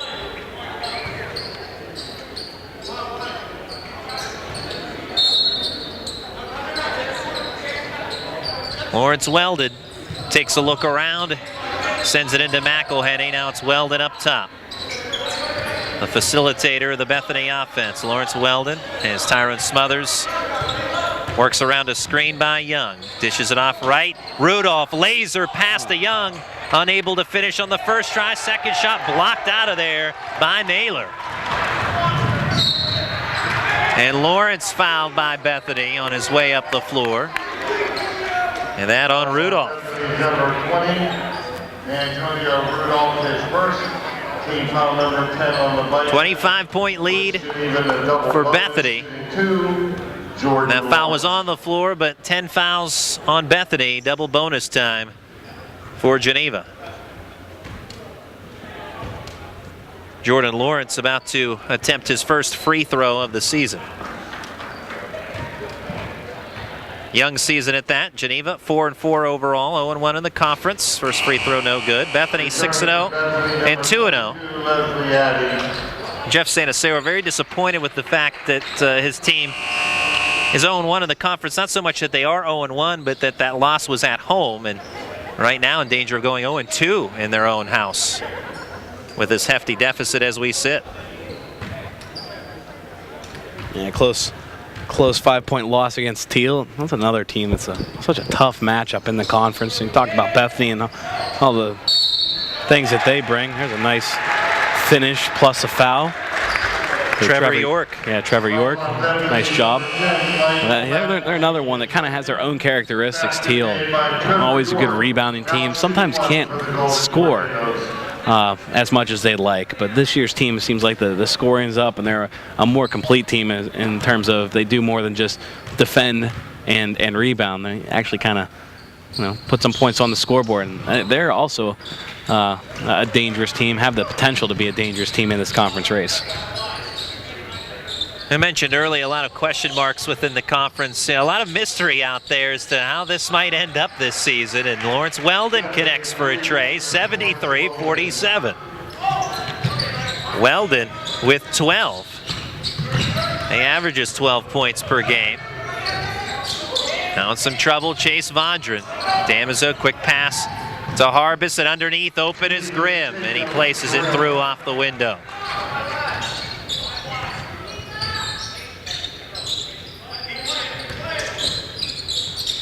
Well, Bethany came out firing, guns blazing to start with a 14-3 lead, and that has continued on. Chase Vaudrin with the rebound, climbing the ladder for that board, trying to go all the way, can't finish on the finger roll. Rebound Addy, lob pass ahead, tipped by York and into the Bethany bench, unable to stay in bounds.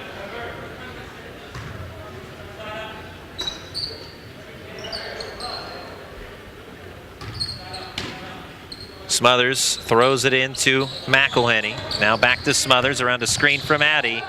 Smothers able to somehow get that one through. Trevor York for the bucket. Smothers with 8.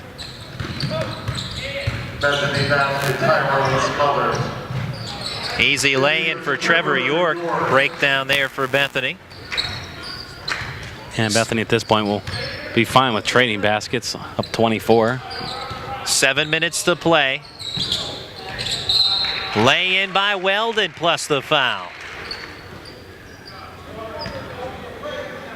Yeah, certainly not slowing down at all. Bethany had, I think it was 43 at halftime.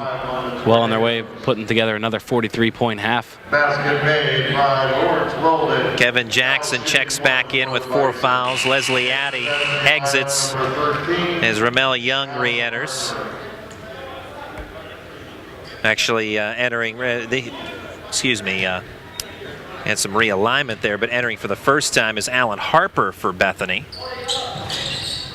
As it was Ramel Young just realigning. But Alan Harper, the new entry into the game, and he is of the neon green shoes. And we previously saw on the bench, York with a bounce pass forces it in, tipped by Rudolph, stolen away by Harper. So newly inserted into the game, he's already on the stat sheet with a steal. Jackson for a tray from the left of the elbow, no good. Rebound Grimm. Yeah, those shoes are definitely a highlight. Can't miss him. For 3, Harbison drains it. Jordan Harbison. He has 15 points, 77-54 Bethany with 6:11 to go.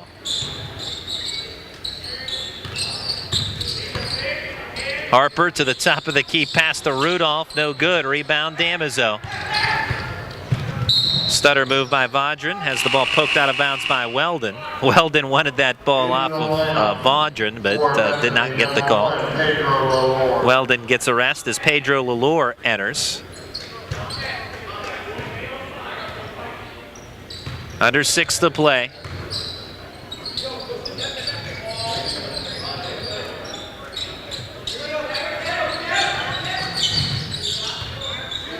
Harbison with Jackson guarding. Wanted to go inside with a look. Instead, left wing to Vaudrin. Lalore charged for the foul. And that puts Vaudrin at the line. His first. Shooting 2 for Geneva. No, that's what Geneva needs right now. Points with the clock stopped, trailing 77-54.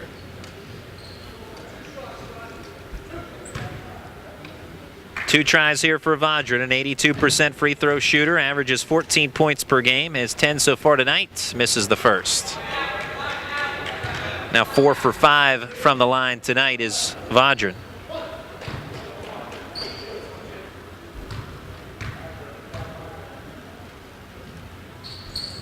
Second one also good. Or excuse me, the second one is good after missing the first. He now has 11, does Chase Vaudrin.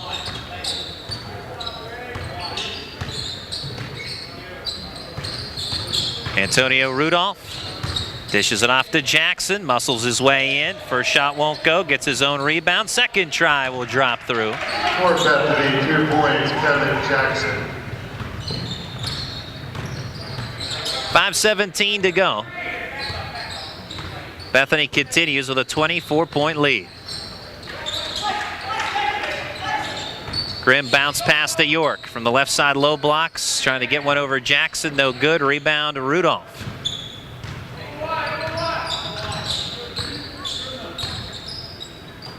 And it has been all Bethany in the second half. Harper as Jackson kicks it out to Young for 3. Back of the iron, tall rebound. Jackson claims that he's fouled.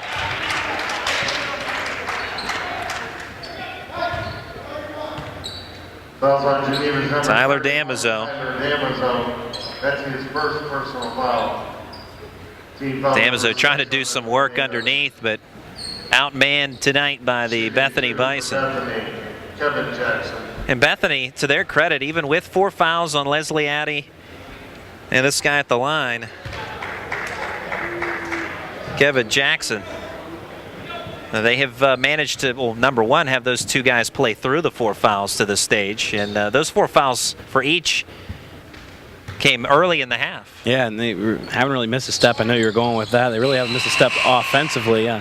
Been able to maintain and increase their lead with Addy and Jackson on the bench for most of the half, and they're both back on the bench right now. Jackson exiting after sinking that free throw. Jackson now on the bench with 11. Leslie Addy with 9 points tonight. But their effects felt all over the floor. 3-point try by Grimm, no good. A foul underneath, and that on Geneva. Trying to fight for the offensive board, and it looks like Damaso again. That's his 2nd foul. We've had a lot of those tonight. Bodies battling for rebounds, whether they're boxing out or jostling with the opponent next to them. We've seen a lot of fouls on rebounds tonight, or on rebound opportunities. A hard-fought game. A tough game. Bethany has a different physicality to them too. Maybe a little more so even this year than they've had in years past. A difficult team to play against. Yeah, an element that hasn't existed in, or at least certainly not from last year's team. The championship teams, so when you had British Alexander underneath, they most certainly had that physicality. But last year that physical nature was missing, but that element has returned to Bethany this year, at least so we've seen tonight. Ramel Young sinks the free throws, 83-55, a team that averages 80 points per game, 2nd in the conference in scoring offense. They've bettered their average to this point with 4:17 remaining and nearing a 30-point lead at this stage. Now a foul underneath again. Fouls on Bethany's number 13. This time it's on Alan Harper of the Bison. His first. Shooting 2 for Geneva, Tyler Damaso. Things unraveling for Geneva. Had the right idea, and as we spoke of, taking it to Bethany, and meaning that trying to accrue some fouls on the opponent and pick up some points along the way, but that has not quite played out. 2nd free throw off the mark. Tyler Damaso with 2 points this evening. 4 minutes to play.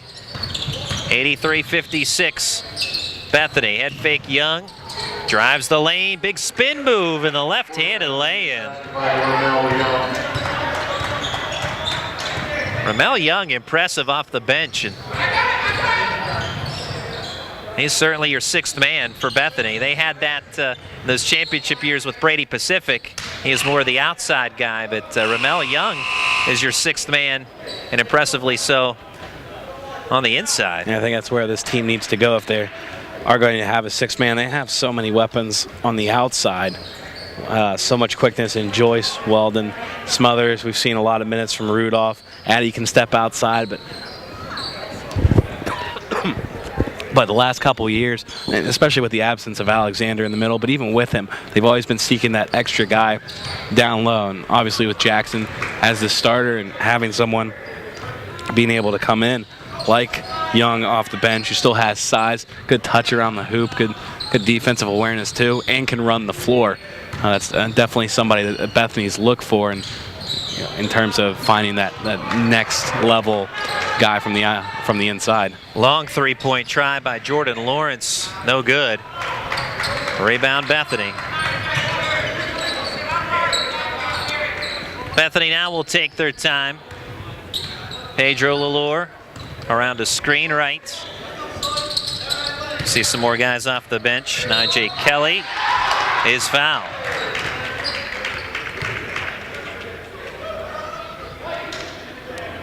Bethany running away with this one. Looks to improve to 7-0 overall and 3-0 in PAC play. Geneva to fall to 4-5 overall and 0-2 in the conference.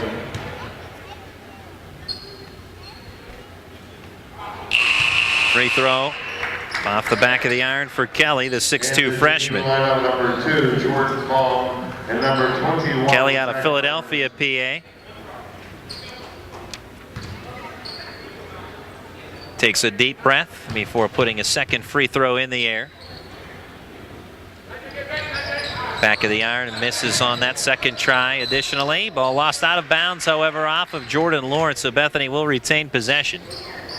So the Bethany women victorious. They had to come from behind to beat the Geneva women 68-62. Bethany leading wire to wire, opened up a 14-3 lead to start.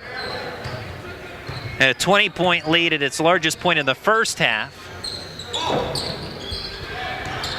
Right now the lead at 29. Head fake by Lalure. Will go left with a pass to Kelly. Kelly, baseline drive. No good. Did not have position. And trying to save that. We also have a push. Rorick with the save. And then a foul on Bethany. That is on Tommy Junkin.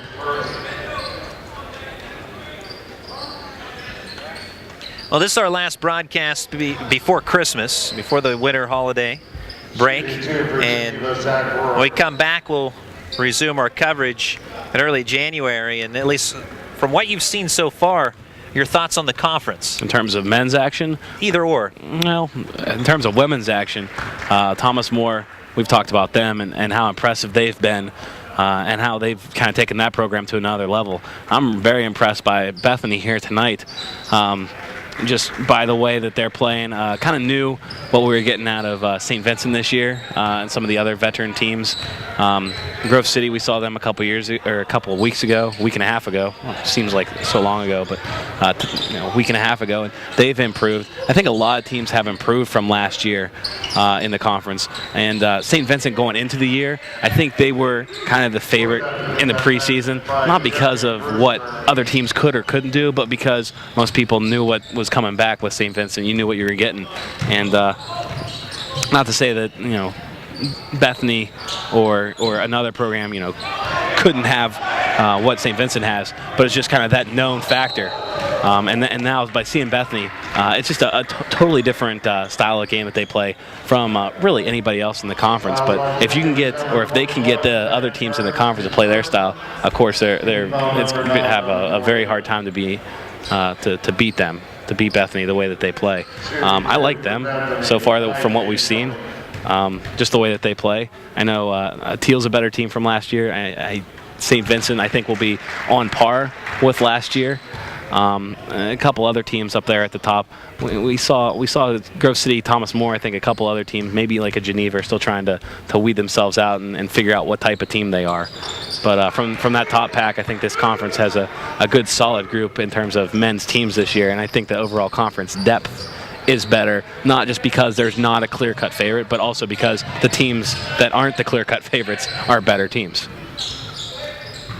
Geneva working the offense, and you can use Geneva as an example. I mean, they're about to fall to 0-2 in conference play, but they are a vastly improved group, and Chase Vaudrin a big part of that. Of course, you have Harbison from the outside and several others that you could name, but this is a Geneva team that, while it didn't necessarily show tonight, they are a talented bunch, and it really just shows from top to bottom, at least is what the conference standings show to this stage. From top to bottom, there's a lot of depth out there. Oh, and they got some great pieces. I'm very impressed with Vaudrin out here as a freshman. It's his 9th game he's played in. He's looking like a veteran. Obviously, Harbison's a weapon, and every time you have a guy that can shoot threes like him, you're a threat to your opponent. You have a chance to win a game if you have someone that can score from the outside.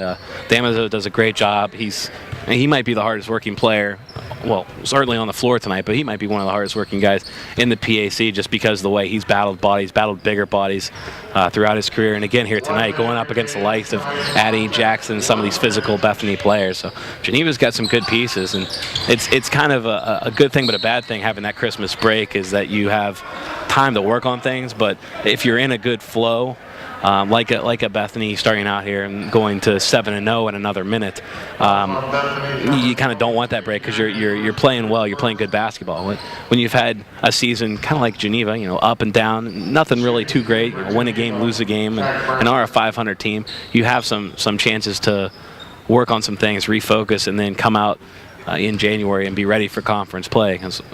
We've said this, I think, every broadcast during December, is that once you hit January, the December games are big, but January, you're in that rhythm, 2 conference games a week, and they come quickly, and you have to win your conference games, and especially your home conference games. And those are things that you can't just take for granted, because before you know it, basketball season's over.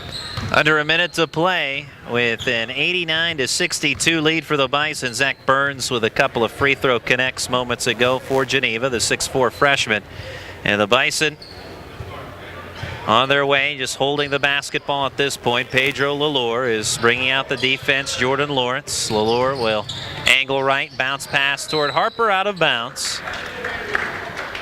Geneva takes back over.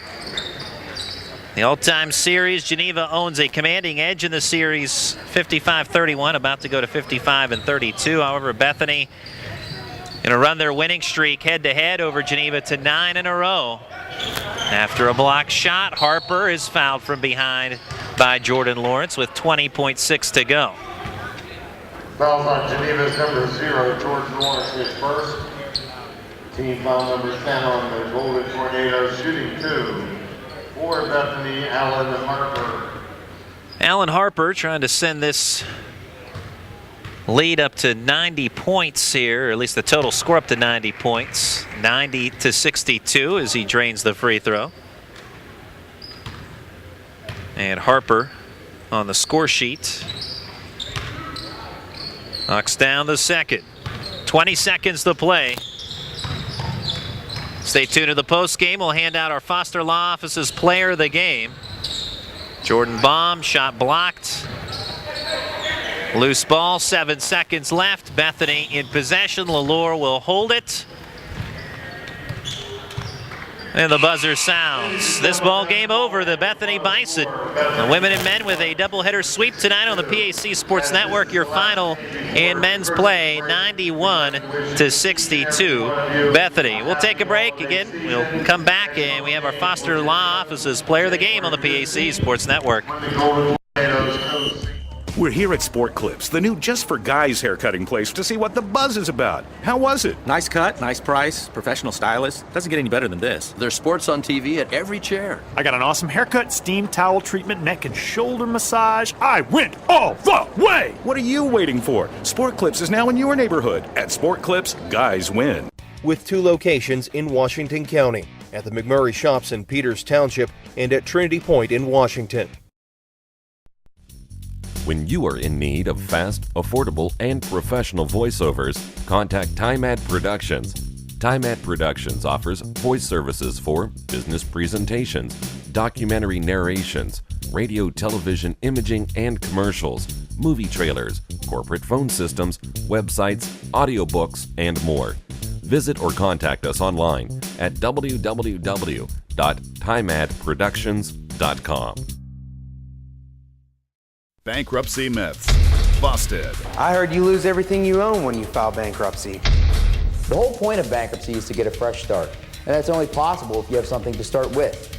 In over 95% of bankruptcy cases, individuals keep everything they own, including their home, car, pension, and household goods. Myth busted. Bankruptcy myths busted. Brought to you by Foster Law Offices. Call today to schedule a free consultation and sleep better tonight. Back in the post game, the Geneva Golden Tornadoes falling to the Bethany Bison 91-62, so a road sweep for the Bethany women and men. And well, as we were talking about toward the end of the ball game, Bethany, very determined effort tonight, opened up a 14-3 lead to start, and at its closest point, Geneva trailed 14-12 behind some three-pointers by Jordan Harbison, but Bethany blew up in their lead to 20 points late in the first half, and ultimately to a 29-point victory, 91-62. As we have some team and individual totals, we'll go through some team numbers. 46% shooting from the field for Bethany, 37% for Geneva.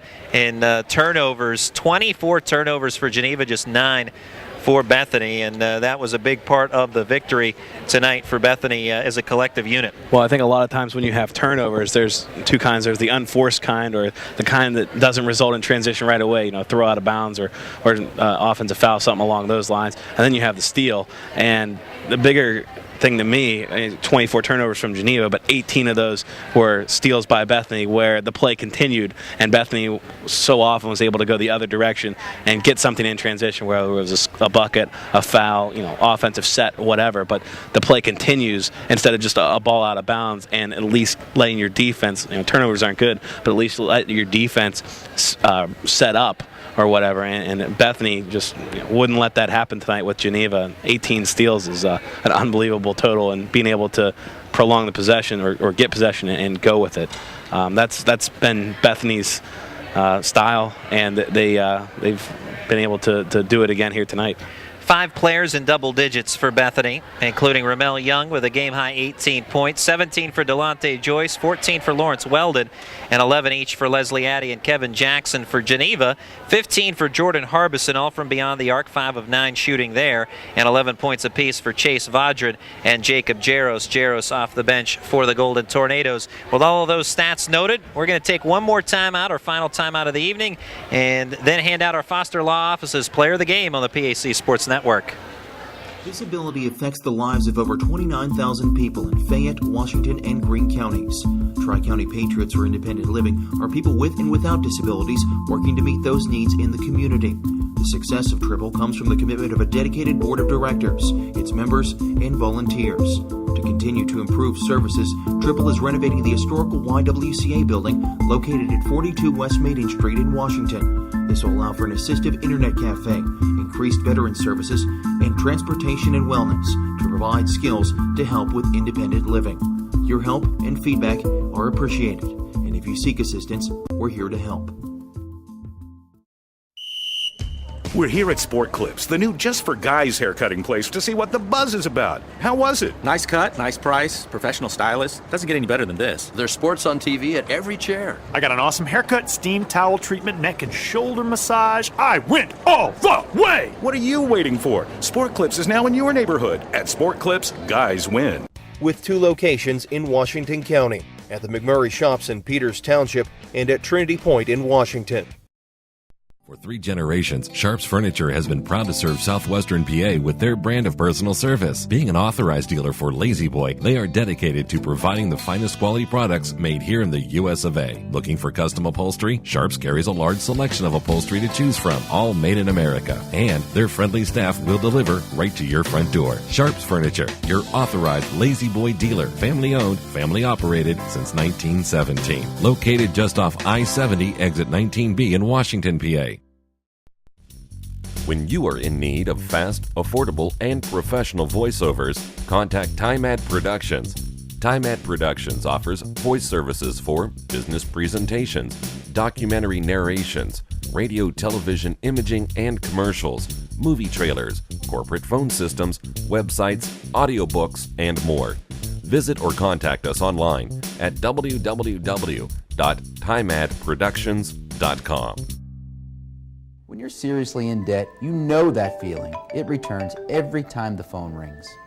Things are out of control. A job you were counting on didn't come through, or you got sick. No matter how it got to this point, your creditors don't care or understand, but I do. It's not too late. I can help. If you're embarrassed, overwhelmed, or frustrated, don't be. I'm not here to judge. I'm here to help, and you do need help. Please call me. There is a way out, and I'll get you there.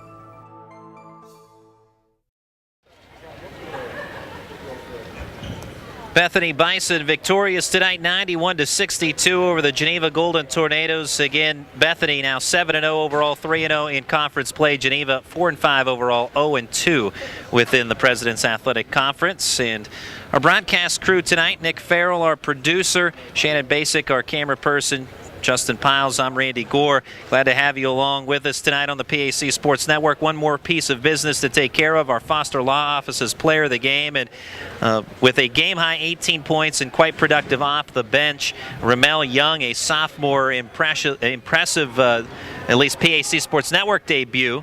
First look at him, and Ramel Young, our Foster Law Office's Player of the Game. And excuse me. Ramel Young coming off the bench, doing a great job filling in that next tier behind Kevin Jackson in terms of an interior scorer. But also, I think the thing that I took away from this was just the depth of Bethany that they have, being able to bring people off the bench and get contributions from them.